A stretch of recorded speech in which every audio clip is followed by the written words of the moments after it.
जी नाज़रीन, सुल्तान कोट खां अवां सां ख़बर शेयर करे आहियूं। रورل ھيلٿ سينٽر जा मुलाज़िम सरापा احتجاج बणियल आहिनि। DM शकारपुर ذوالفقار अली शेख पारां मुलाज़मन सां بدتميزي सां पेश अचणु, बद اخلاقي वारो रवैयो अख्तियार करणु मामूल बणिजी वियो आहे।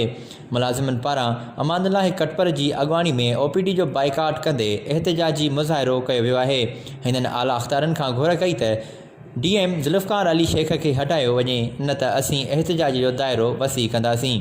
احتجاج कंदड़नि अमान लाइ ڪٽبر, मदन लाल, अब्दुल्खालिक, अयाज़ अली, मज़हर अली, हाशिम, इरशाद अली, शकील अहमद, अली रज़ा, राहिब ओड, ज़ेब अली पठान, शोएब मलिक समेत समूरनि मुलाज़िमनि जो चवणु हुयो त DM ذوالفقار अली शेख खे हटाए असां सां इंसाफ़ कयो वञे। वधीक तफ़सीली ख़बरुनि लाइ ॾिसंदा रहो जुस्तजू न्यूज़ ऐं असांजे फेसबुक पेज जुस्तजू न्यूज़ खे लाइक करणु न विसारींदा।